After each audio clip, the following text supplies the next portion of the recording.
Amados, a aula de número 2 da estrutura regimental do Instituto de Proteção, do Instituto do Patrimônio Histórico e Artístico Nacional, responsável pela proteção cultural de nosso país.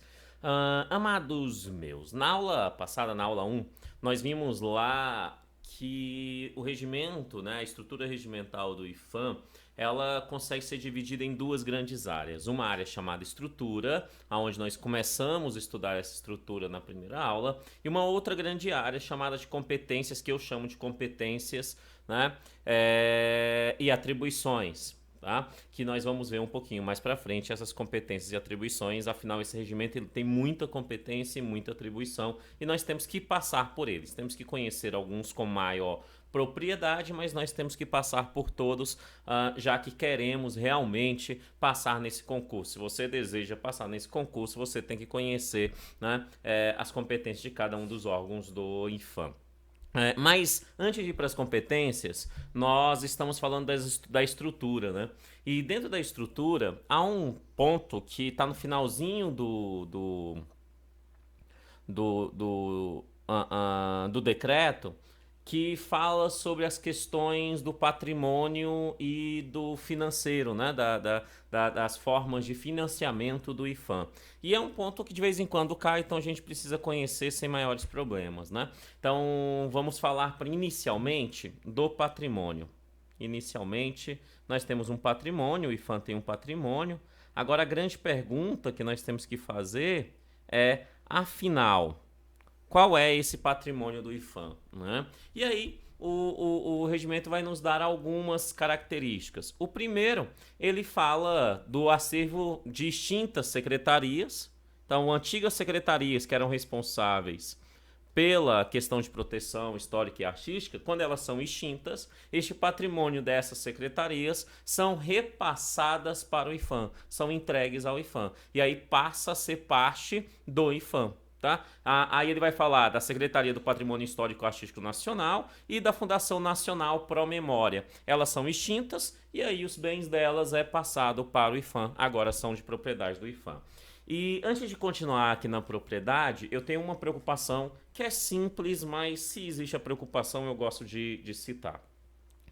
O IFAM, ele é responsável por tombar e fazer alguns cuidados sobre os bens móveis e imóveis, os bens materiais e imateriais de nosso país. Não é isso? Perfeito? Agora, não confunda um bem tombado como um bem do IFAM. Bem tombado não significa que aquele bem é do IFAM. Uma coisa não significa a outra. Significa que o IFAM o tombou e agora tem algumas prerrogativas sobre aquele bem. Mas aquele bem não faz parte da estrutura patrimonial do IFAM.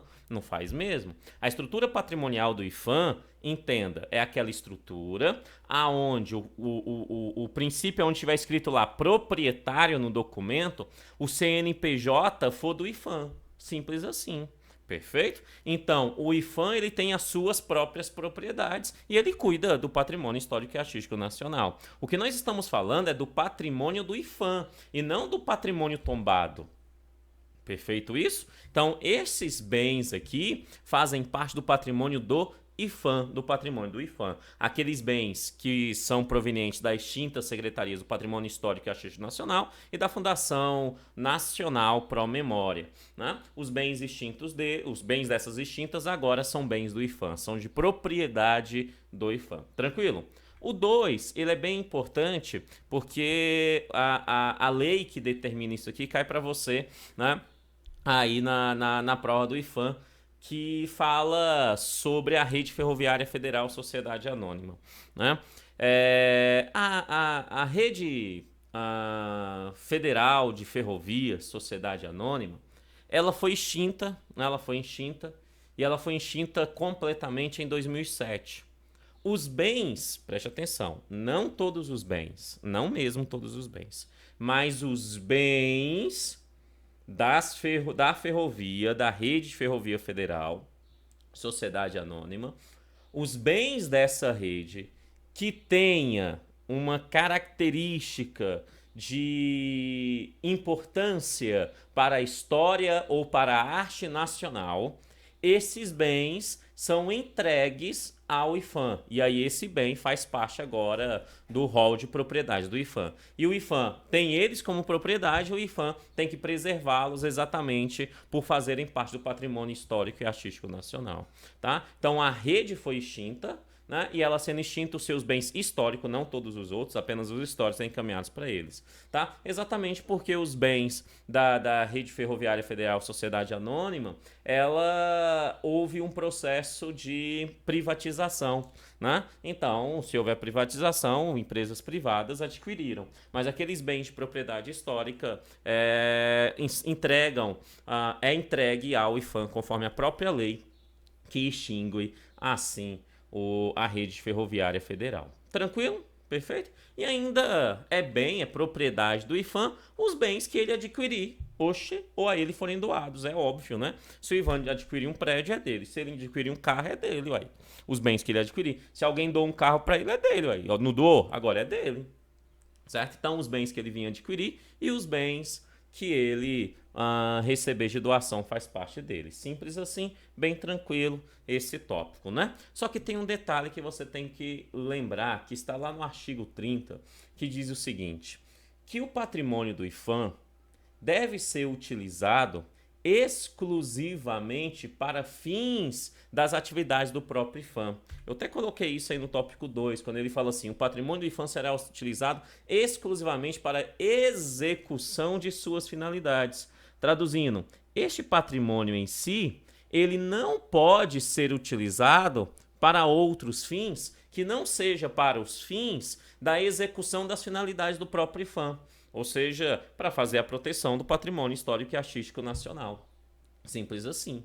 Tá? Então, os bens dele é para executar junto aos seus fins específicos. Mas, além do patrimônio, também vai ser dito lá no artigo 29 sobre o financiamento, ou seja, as formas de finanças, da onde que vem o dinheiro do IPHAN, né? O IPHAN, ele precisa de dinheiro para se manter? Precisa. Da onde que vem esse dinheiro? Essa que é a grande pergunta, né? Da onde que vem esse dinheiro? E esse dinheiro vai vir de diversas fontes. Obviamente, tem que seguir todas as regras orçamentárias nacionais, é uma autarquia, sendo uma autarquia, segue tudo que as regras orçamentárias diz, né? A Administração Financeira Orçamentária, o PPA, Plano Plurianual, a Lei de Diretrizes Orçamentárias, né? A Lei Orçamentária Anual, tem que fazer cumprir a Lei de Responsabilidade Fiscal, né, LRF, certo? Ele vai cumprir tudo isso, quando for houver licitações tem que fazer cumprir a 8666, né? Ok, ele tem que fazer tudo isso e essa é a primeira demanda que nós temos que lembrar. Calma aí, se ele é uma autarquia e faz parte do Poder Executivo Federal na sua administração indireta,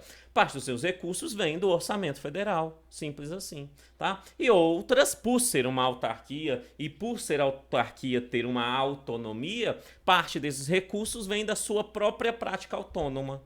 Olha como é simples. Então, parte dos recursos vem do orçamento federal e outra parte do recurso da sua atividade autônoma como autarquia é. Perfeito? Então vamos entender isso pontualmente. Ó, primeira fonte de recursos que ele pode ter.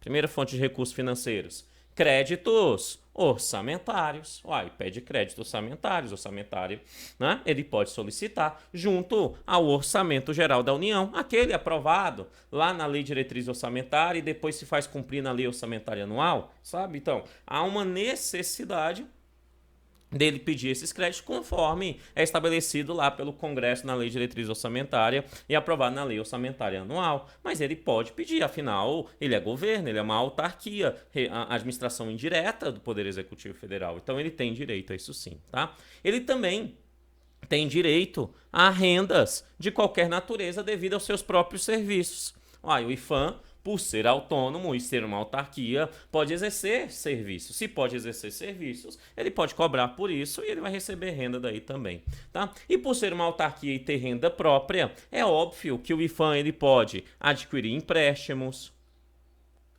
auxílios, subvenções, contribuições. Ele pode receber doações tanto de fontes internas quanto de fontes externas, né? Transferência de outros órgãos da administração pública e emolumentos. ou seja, ele tem a capacidade da sua autonomia a conseguir fazer com que a sua atividade, os seus próprios recursos financeiros, gerem mais recursos financeiros para o IFAM. Né? Bastante simples. E aí eu chego no tópico 4, que para mim chama bastante atenção, que é algo que nós não podemos esquecer jamais em relação às fontes de recursos do IFAM, porque está diretamente ligado à ação prática do próprio IFAM, do que o IFAM faz, que é as reparações de danos ao patrimônio cultural. Né? O meu querido e amado IFAM, ele pode fazer reparação de danos. Ele pode, né? Ele tem capacidade técnica para isso. Né? Fazer reparação de danos ao patrimônio cultural. Agora, essa reparação de danos não sai de graça. Não sai de graça. O IFAM pode cobrar para fazer essa reparação. Então, se ele pode cobrar para fazer essa restauração, é óbvio que esse recurso é uma das fontes de financiamento do IFAM.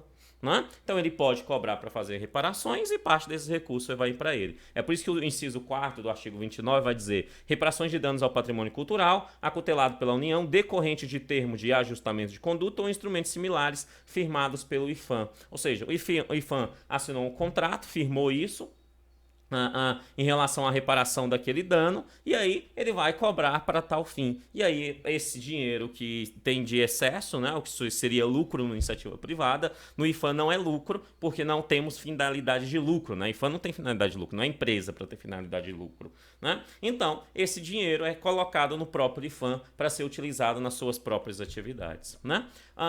Se o IFAM ele cuida de todo esse patrimônio, é óbvio que o IFAM, ele de certa forma tem um determinado poder de polícia. Então ele pode multar aquele que descumpre as regras patrimoniais no sentido do tombamento, né? Aqueles que descumprem as regras de tombamento em nosso país. O IFAM pode multar. E aí, se ele multa, a arrecadação dessa multa, é óbvio, vai para o cofre do IFAM, né? Isso é óbvio, certinho? E por fim, mas não menos importante, né? O IFAM também pode assinar convênios e acordos, tanto nacional quanto internacional. Quando nós falamos assinar convênios e acordos, amados, é acordo, convênio para consultoria a empresas, a outros países que querem uma consultoria do Brasil em relação à proteção do seu patrimônio histórico e artístico, né? E várias outras formas de convênios e acordos são possíveis, e aonde que esses convênios e esses acordos geram dinheirinho, money, money, money,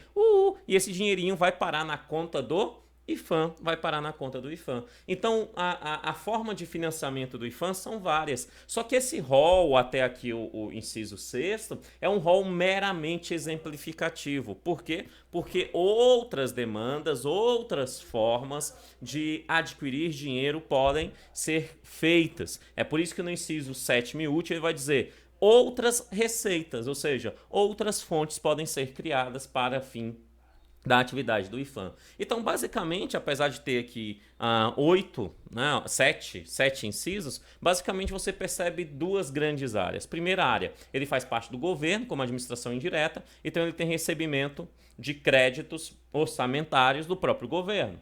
Né? E segunda área, ele por ser autarquia, ele tem autonomia, e por ter autonomia ele consegue gerar dinheiro. E ele gera dinheiro dentro das suas próprias atividades, dentro da atividade de tombamento de patrimônio histórico e artístico, restauração e outras coisas mais, convênios e outras coisas mais. Simples assim. Todo esse recurso do IFAM, como eu disse, é uma autarquia, então não tem fins lucrativos. Então todo esse recurso do IFAM, da mesma forma que o seu patrimônio, só serve para ser utilizado exclusivamente em suas finalidades. Então, os recursos que o IFAM recebe, seja independentemente da fonte, só pode ser utilizado para a execução de suas finalidades. Tranquilinho até aqui? Beleza? Bom demais? Top de linha. Né? Nós vimos lá na primeira aula, dentro da estrutura, que o IFAM ele tem diversos órgãos. Tem os órgãos colegiados, os órgãos seccionais, os órgãos de assistência direta e imediata ao presidente, os órgãos específicos singulares, os órgãos descentralizados. Nós vimos que nós temos vários órgãos lá. Né? E além de ter visto que nós temos vários órgãos, nós vimos que eles têm estruturas. Alguns deles existe uma estrutura fixa aqui no próprio decreto da estrutura regimental do IFAM. E essa estrutura fixa deles nós temos que conhecer, né? As que têm essa estrutura fixa são três. Na verdade, são os órgãos colegiados. Então, tem uma estrutura fixa da diretoria colegiada. Existe uma estrutura fixa também do Conselho Consultivo do Patrimônio Cultural. E existe uma estrutura fixa do Comitê Gestor, né? E nós necessitamos conhecer essas respectivas estruturas, essas respectivas ações. Por quê? Porque essas estruturas têm chance de cair na sua prova. Simples assim, tá? Então é importante conhecer. E é importante conhecer elas antes mesmo de conhecer as suas respectivas competências, né? E é por isso que eu sempre gosto de utilizar em regimento interno e em outras áreas também, uma técnica de aprendizado que eu venho desenvolvendo há alguns anos, que eu chamo de divide et impera, ou seja, dividir para dominar.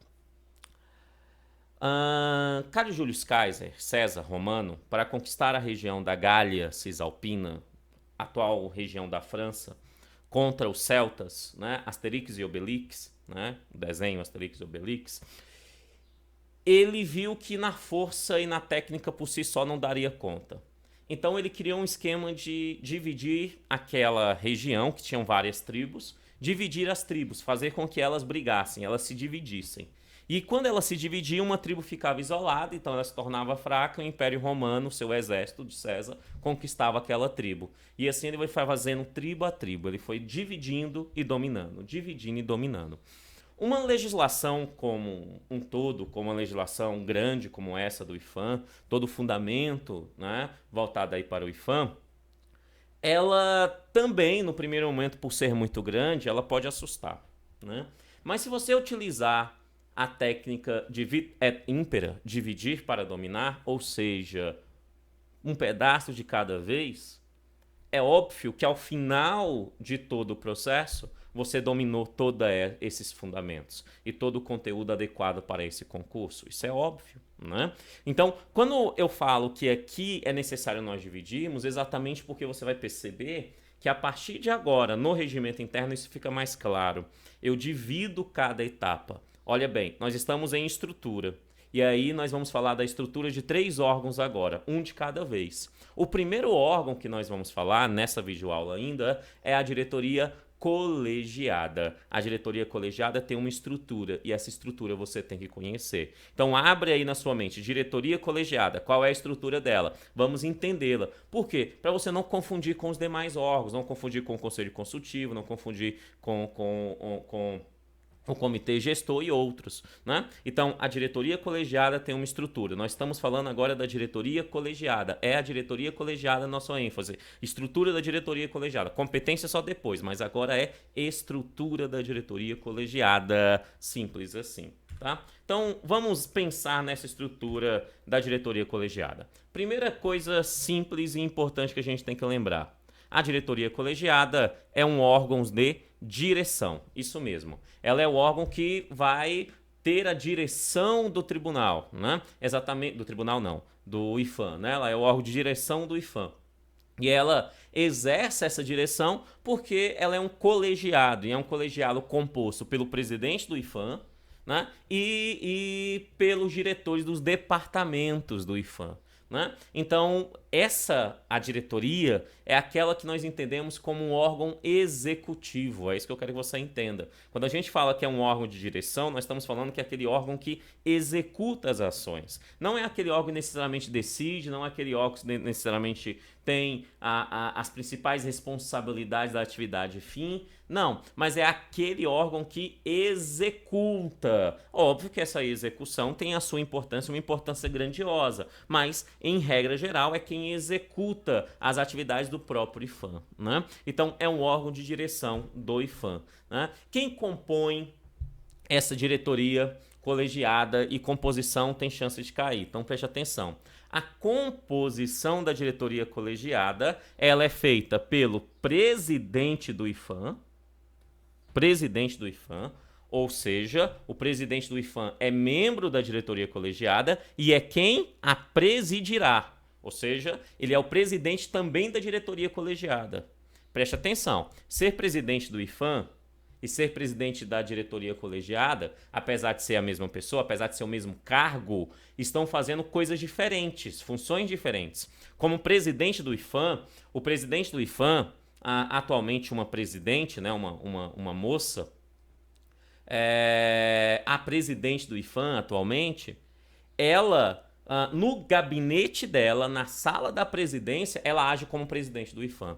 Mas quando ela está reunida com os demais membros da diretoria colegiada, lá no conselho colegiado, né, ela está agindo como presidente do conselho. Do conselho. Ou melhor, da diretoria. Né? Quando ela está lá na presidência da diretoria colegiada, ela está agindo como presidente da diretoria colegiada. Simples assim. Então, uma coisa ela na sala dela. Ela na sala dela é a presidente do IFAM. Ela na mesa da diretoria colegiada, ela é a presidente da diretoria colegiada. É a mesma pessoa, é o mesmo cargo nesse caso, né? É o mesmo cargo, é sempre o presidente, mas estão exercendo funções diferentes. Então aqui ele é claro, ele fala, ó, faz parte da diretoria colegiada, o presidente do IFAM.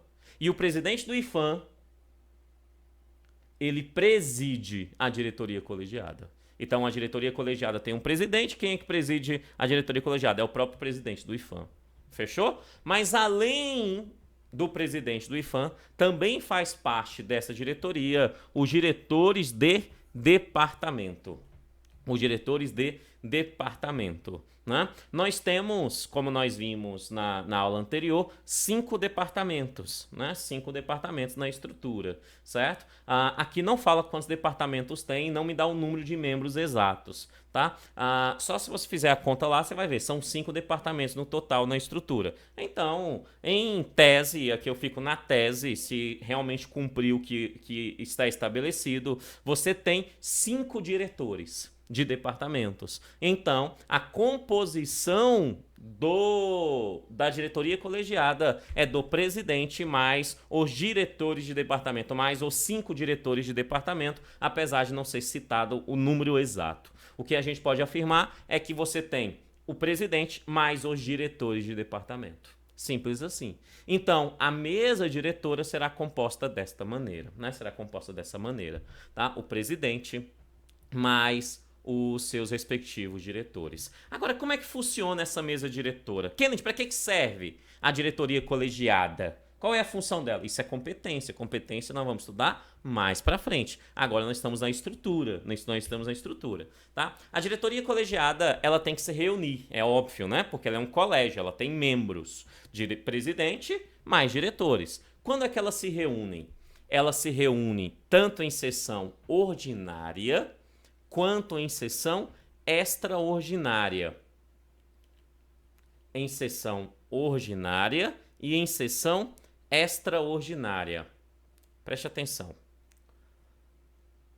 O decreto, quando ele fala na sessão ordinária da diretoria colegiada, ele fala o seguinte, que a sessão ordinária da diretoria colegiada será convocada pelo seu presidente. Então, a reunião da diretoria colegiada, a reunião ordinária da diretoria colegiada, é convocada pelo presidente. E ponto final. Ponto final. É uma informação simples, eu sei, mas isso pode gerar uma questão interessante. Explico. Porque, em regra, quando nós falamos que uma reunião ou uma sessão ela é ordinária, nós estamos dizendo que existe pelo menos um dia fixo para que elas aconteçam. Por exemplo, reunião ordinária uma vez ao ano, reunião ordinária uma vez ao mês, reunião ordinária uma vez por semana, reunião ordinária todas as sextas-feiras, reunião ordinária às terças e quartas-feiras, reunião ordinária na terceira quinta-feira de cada mês, reunião ordinária, ou seja, reunião ordinária, em regra geral, já é pré-estabelecido, já está na ordem. É por isso que a gente chama ela de ordinária. Ela já está em uma ordem, o dia e a data já é prefixada. Então isso significa que, em regra geral, reunião ordinária não precisa de convocação, porque os membros já sabem o dia que ela está e lá eles estarão presentes. Não há necessidade de convocação, mas isso é em regra geral.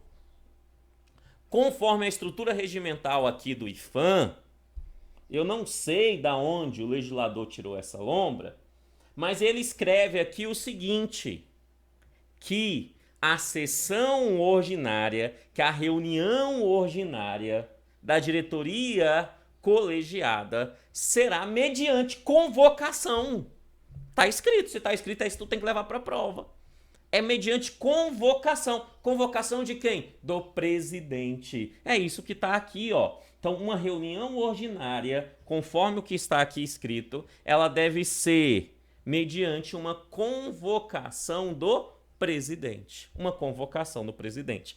É estranho isso. É estranho. Sabe por que é estranho? Porque se eu fosse o examinador dessa prova, eu colocaria na sua prova exatamente o texto do jeito que está aqui. As reuniões ordinárias da diretoria colegiada serão mediante convocação do presidente. Amados, qualquer um que tenha uma noção básica de como que funciona estruturas gerenciais de órgãos públicos ou privados, vai marcar esse item como errado, se ele não tiver lido exatamente o que está aqui. Mas o item estaria certo. O item estaria certo. Tá? Por quê? Porque aqui está escrito, simples assim. Aqui está escrito, então está certo. Por que ele marcaria errado? Porque ele vai colocar na cabeça o seguinte, ó. Se é ordinária, tem data fixada. Se tem data fixada, não precisa de convocação. Óbvio, né? Óbvio. Se é ordinária, tem data fixada. Se tem data fixada, não precisa de convocação. Só que esse raciocínio geral levará esse candidato ao erro. Você não vai cair nesse erro. Você vai entender que a diretoria colegiada, a sua convocação ordinária é feita pelo presidente. Ponto assim. Simples assim. É feita pelo presidente. Simples. Fechou? Kennedy, mas e além da ordinária? Além da ordinária, existe a extraordinária. A de caráter extraordinário. A de caráter extraordinário, aí sim é mediante convocação. Sempre foi e sempre será. Toda de extraordinária tem que ser mediante uma convocação. Não tem uma data fixa, né? Porque ela é extra, ela está fora da ordem, né? É extraordinária. A extraordinária, conforme aqui o decreto, ela será convocada pelo presidente da diretoria colegiada ou pela sua maioria de seus membros. Ou seja, a sua maioria absoluta, pela sua maioria de seus membros. Então você tem a convocação extraordinária, a convocação do presidente ou da maioria de seus membros. Ok.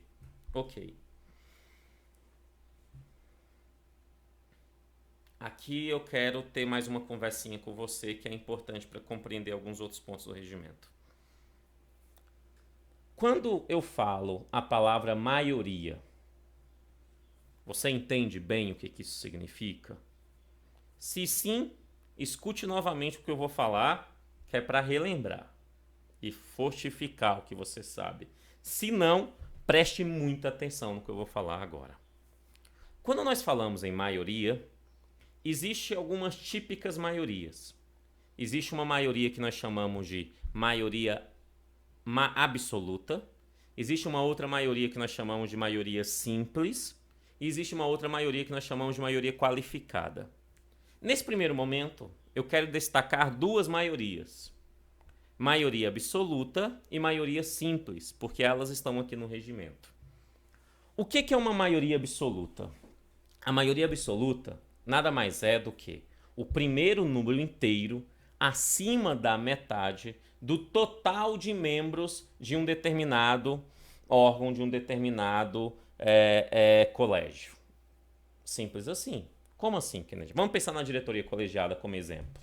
A diretoria colegiada nós sabemos que existe, faz parte dela o presidente e os diretores. Contando as diretorias dos departamentos, contando os departamentos, né? Nós temos 5. Então, o presidente mais os 5, 6. Então, o que seria maioria absoluta? Primeiro número inteiro acima da metade do total de membros. Qual é o total de membros da diretoria colegiada? O total de membros é 6. Qual é a metade de 6? A metade de 6 é 3, professor. Qual é o primeiro número inteiro acima dessa metade? 4. Ok. Então, maioria absoluta neste caso é 4. É 4. Perfeito? Maioria absoluta é sempre o primeiro número inteiro acima do total de membros. Vamos a um outro exemplo. Senado Federal. Nós temos quantos senadores no Brasil? Isso mesmo, certinho. 81 senadores. Qual é a maioria absoluta do Senado, então? 81. Metade de 81. 40,5 é a metade. Primeiro número inteiro acima dessa metade, 41. Então, no Senado Federal, a maioria absoluta é sempre 41. É sempre 41. Perfeito? Ou seja, para iniciar um quórum, por exemplo, eu preciso de maioria absoluta desses membros presentes. Tá? Então, isso é maioria absoluta. Maioria absoluta também pode cair na sua prova. Ele chama de maioria absoluta ou ele fala maioria dos membros. É igual está aqui. Exatamente igual está aqui. Quando ele fala aqui, ó, maioria dos seus membros. Membros da onde? Uai, membros da diretoria colegiada. Então, a maioria dos seus membros, ele está falando de todos os membros. De todos os membros. Então, a convocação extraordinária da diretoria colegiada poderá ser feita pelo presidente ou pela maioria de seus membros, também chamado de maioria absoluta, né? Também chamado de maioria absoluta, certo? Aqui, neste caso aqui, conforme a contagem do professor, o regimento não está expresso, né? O decreto não está expresso, são 6, e aí se são 6, você tem então metade 3, primeiro número inteiro acima dessa metade, 4. Então, eu necessito de um documento assinado por 4 desses membros, né? Pedindo essa reunião extraordinária. No mínimo 4, pode ser mais, o que não pode ser menos. Né? Então, maioria de membros e maioria absoluta é isso. O foco é você tem que entender o ponto de referência. Maioria absoluta, o ponto de referência é no total de membros do órgão. É sempre no conjunto do todo. No total de membros do órgão. Esse é o ponto de referência. Mas existe uma outra maioria que aqui é citada e nós vamos ver, que é a maioria simples. A maioria simples é diferente. A maioria simples é o primeiro número inteiro acima da metade dos presentes. E não do todo, mas apenas em cima dos presentes. Vamos entender, então, visualizando com o professor. Se eu tenho lá uma reunião da diretoria colegiada, para que ela aconteça, precisa de um quórum mínimo de maioria absoluta, tá? Então, isso significa, se é maioria absoluta, precisa de 4 presentes, certo? 4 presentes lá. Se eu tenho 4 presentes, o presidente vai dizer, estará aberta a reunião. Aí abre a reunião. Quando eles vão deliberar, quando eles vão votar, quando eles vão tomar uma decisão, a decisão desses 4 tem que ser por maioria simples. Ou seja, a maioria deve estar a favor para que aquela matéria seja aprovada, para que aquele ponto seja aprovado. A maioria tem que estar a favor. A maioria simples tem que estar a favor. Ou seja, a maioria dos presentes. E como é que eu sei a maioria dos presentes? Primeiro o número inteiro acima da metade. Qual é a metade de 4? 2. Primeiro número inteiro acima dessa metade? 3. Mas é da metade dos presentes. Então, o ponto de referência para a maioria simples é sempre os presentes e não o todo. Essa maioria simples também pode ser chamada de maioria relativa, né? Ou simplesmente maioria entre os presentes. O examinador também pode colocar assim, maioria entre os presentes. Certo, é a maioria simples, é a percepção de maioria simples. Vamos pensar no Senado novamente, só para ficar claro esses dois termos. Quando eu penso no Senado, eu tenho quantos senadores? 81. Qual é a sua maioria absoluta? 41. Então, para o presidente do Senado falar está aberta uma sessão, tem que ter pelo menos 41 presentes, em regra. Fechou? Mas vamos supor que apareceram 50. Tem sessão? Tem sessão. Aí vai deliberar, votar uma lei ordinária, que é votação por maioria simples. Então, para que aquela lei seja aprovada, precisa de quantos votos a favor? Se é maioria simples e eu tenho 50 presentes, Qual é a metade de 50? 25. Então, qual é a maioria simples? 26. Eu preciso de pelo menos 26 votos para aprovar aquela matéria.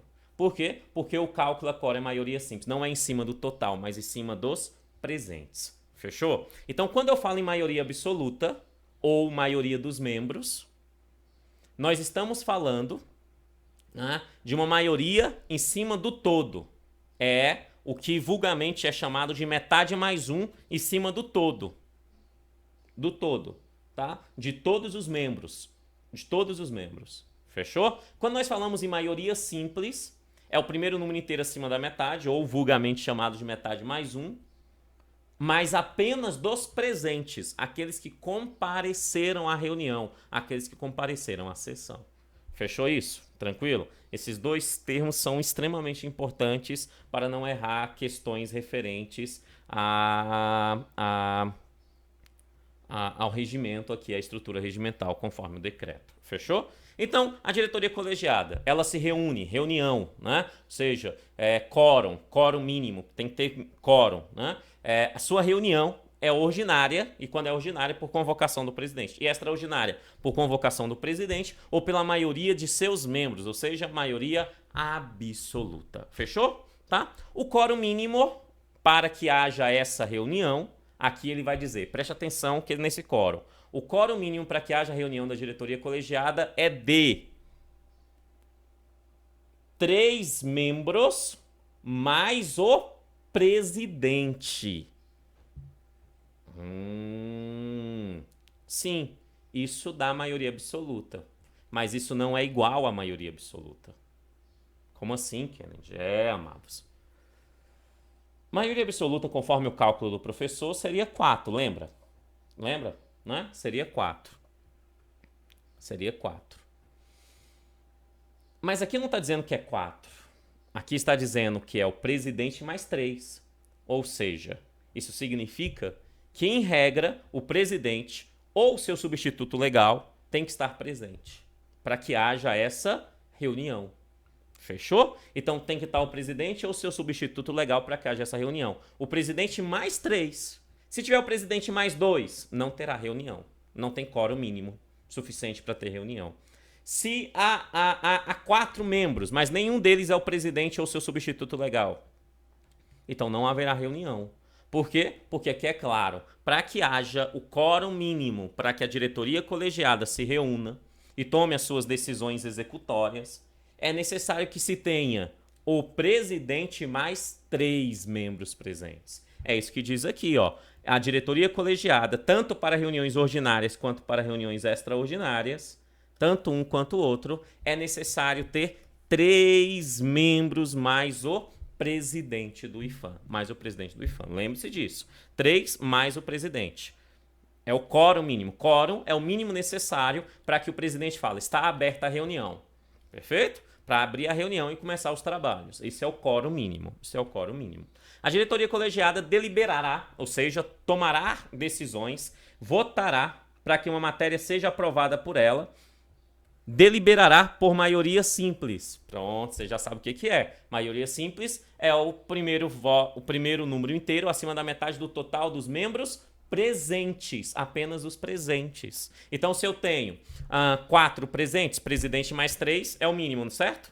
Para que aquela matéria seja aprovada, eu vou ter que ter 3 votos a favor. Porque de 4, 3 é o ideal, né? 3 é o ideal. Se tiver 5 presentes, se tiver 5 presentes, então será 4 o voto. Por quê? Porque 5, será 3 também, ou melhor, será 3 também. Porque 5, metade de 5, 2,5. 2,5, né? Primeiro número inteiro acima dessa metade, 3. Então a maioria simples, se tiver 5 presentes, será 3. Será 3. Né? E se tiver os 6 presentes, o presidente e os outros 5 diretores dos departamentos?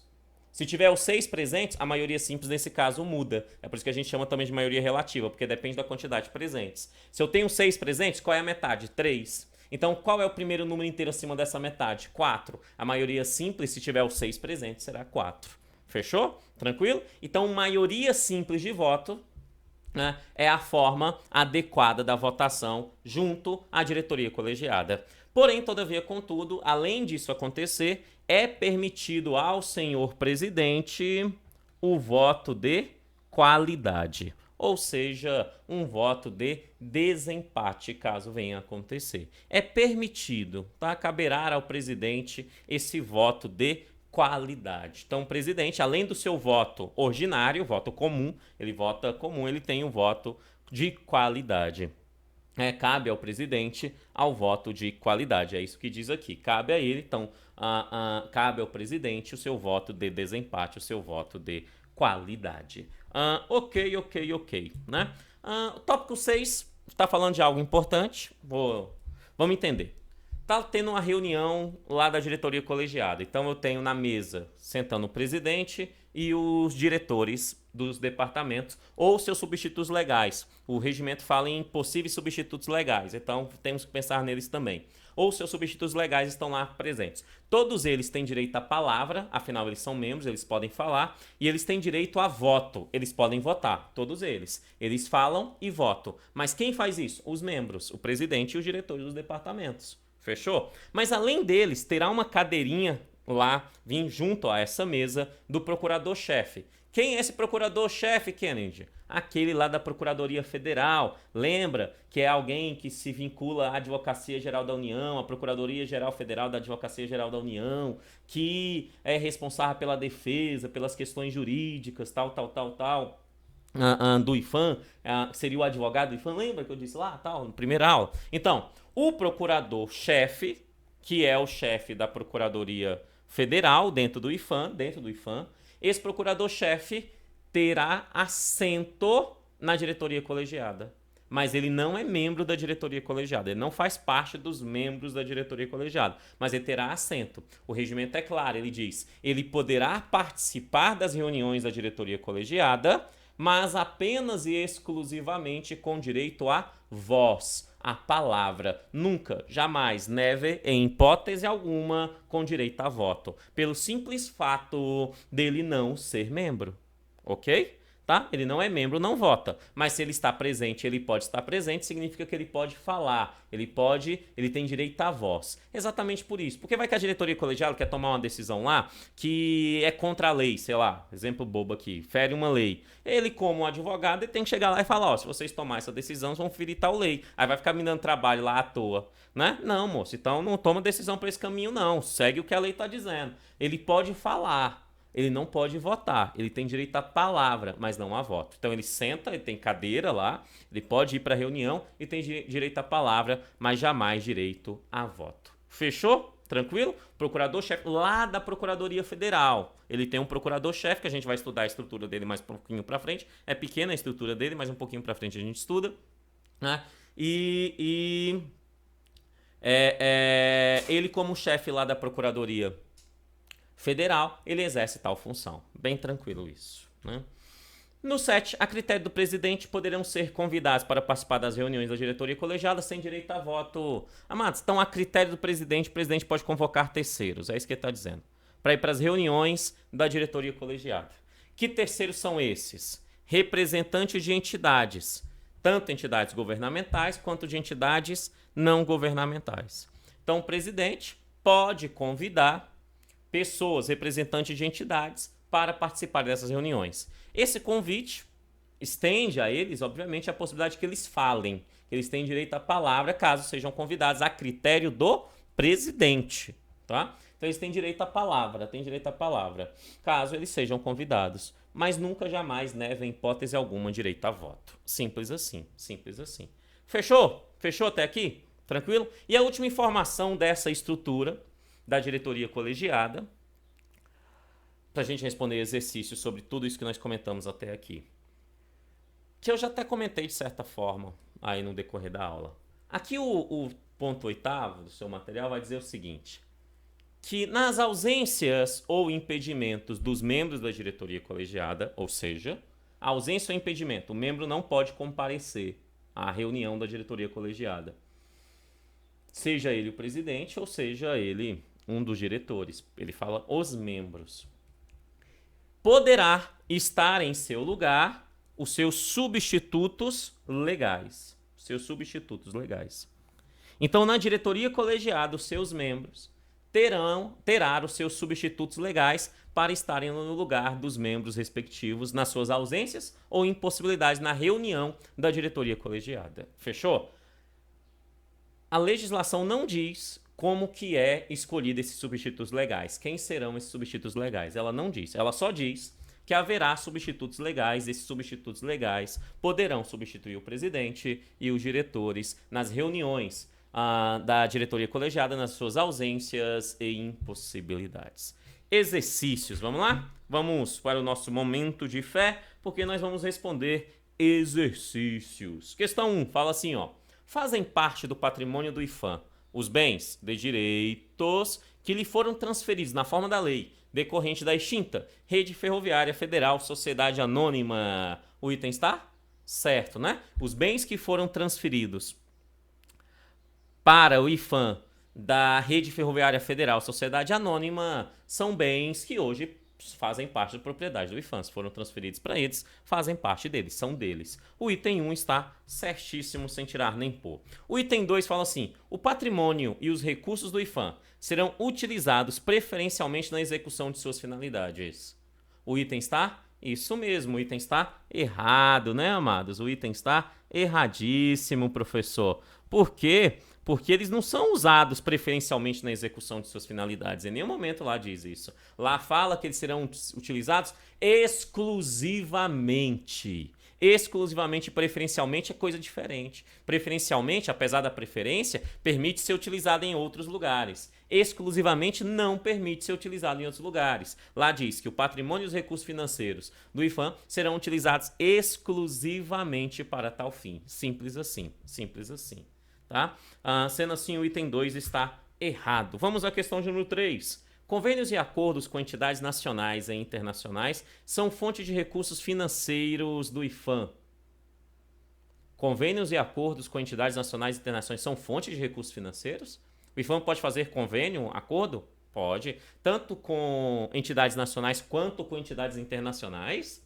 Pode sim. Sendo assim, a 3 está certíssima. E esses convênios, esses acordos, sim, são fonte de recursos para o IFAM. Ele, como autarquia, ele tem autonomia para tal fim. O item 3 está certíssimo. Vamos ao item 4. A diretoria colegiada é o órgão de direção do IFAM e é composta pelo presidente do IFAM, que o presidirá, e pelos diretores de departamento.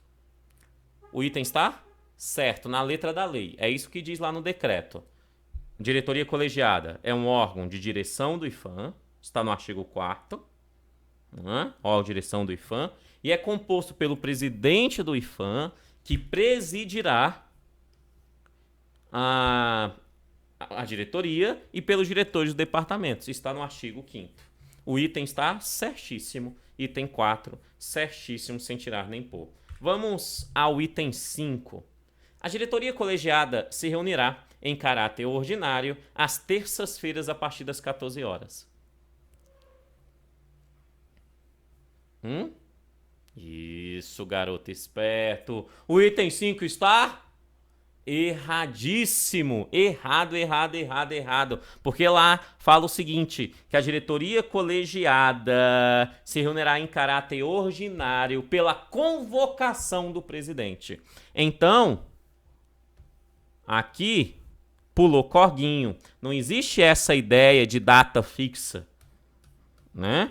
Pelo menos aqui no decreto não está estabelecido essa data fixa, Lá só diz que a reunião caráter ordinário será convocada pelo presidente. Então é uma convocação em reunião ordinária. Pasmem, mas é isso que está escrito. A convocação ordinária será feita pelo presidente.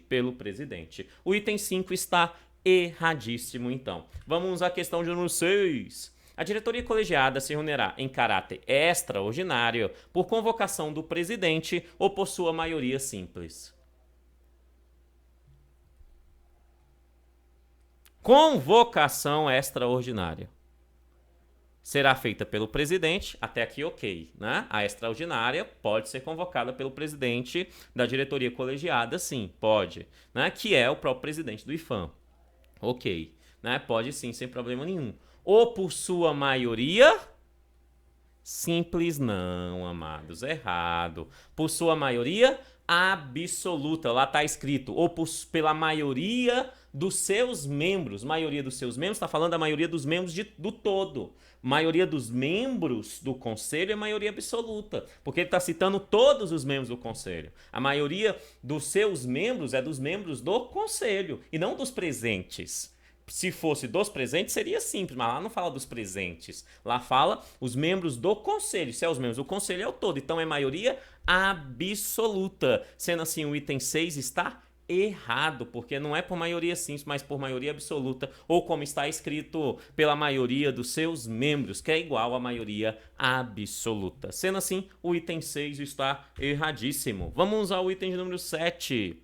O quórum mínimo para as reuniões ordinárias e extraordinárias da diretoria colegiada será de 4 membros. Como a velha vaca mimosa dizia. O item 7 está? Amém, Senhor. O item 7 está?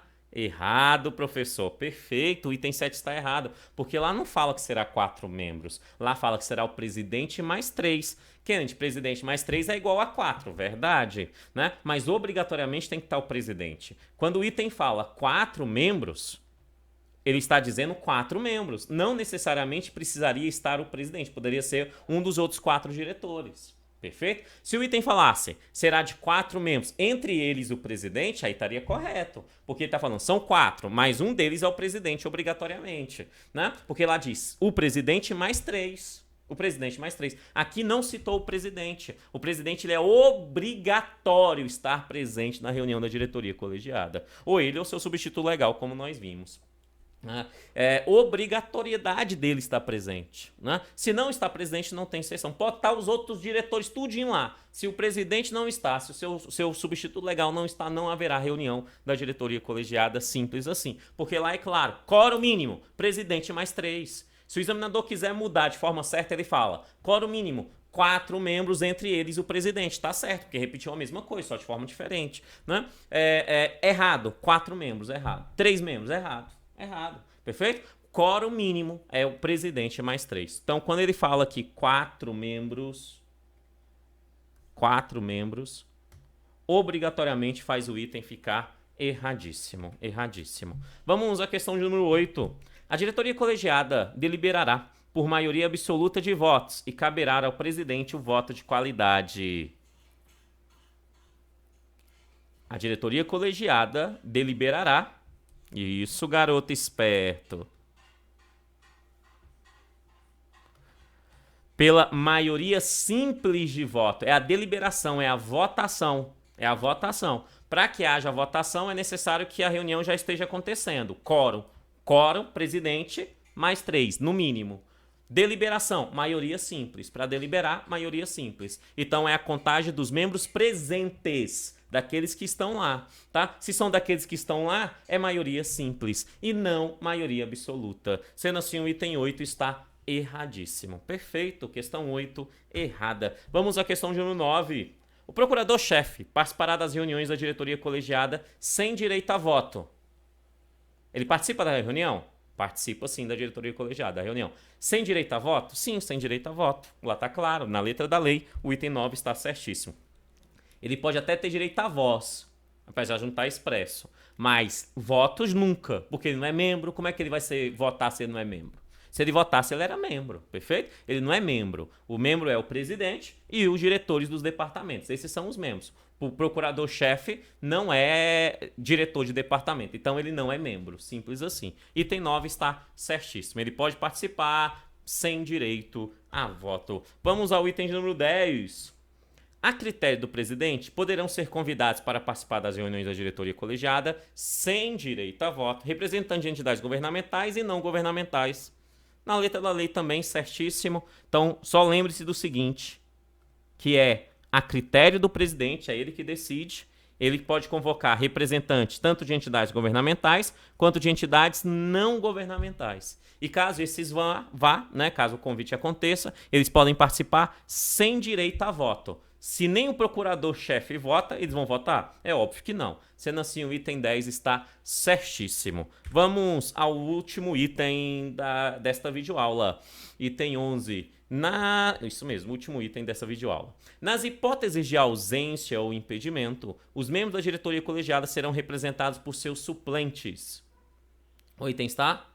Amém, Senhor. Errado, professor. Errado, professor. Porque em nenhum momento lá se fala em suplentes. Nenhum momento. Lá fala substitutos legais. E substitutos legais podem vir de diversas formas. Perfeito? Não necessariamente de suplentes. Suplente é uma forma típica, específica, né? Lá diz substitutos legais, tá? Substitutos legais. Então, eles poderão, nas ausências ou impedimentos, poderão participar no lugar dos diretores ou do presidente os seus substitutos legais. O item está errado porque ele pula o corguinho quando ele afirma que serão suplentes que irão ficar no lugar dos substitutos legais. O item fica erradíssimo porque não existe suplentes conforme a estrutura regimental estabelecida aqui pelo decreto. Não existe suplentes aqui para a diretoria colegiada. É por isso que eu disse da técnica divide et impera, dividir para dominar. Nós estamos estudando a diretoria colegiada. Kennedy, eu li já o decreto, eu vi que existe suplente sim. Tu leu que existe consultivo de proteção cultural. Tu leu lá. Lá tem suplente. Que nós vamos ver na próxima aula esse conselho. Tá? Com os suplentes de lá. Você não leu aqui. Se você não separar as informações, diretoria colegiada, eu já sei tudo sobre diretoria colegiada, fechar a informação e começar o conselho logo em seguida, a sua mente vai misturar todas as informações. Misturar todas as informações só te leva ao erro. A forma mais correta é dividir para dominar. É divide et impera, dividir para dominar. Aprenda com meu querido e amado Júlio César como conquistar uma região gigantesca como a Gália Cisalpina. Fechou? Então eu fico por aqui e até a próxima aula. Valeu!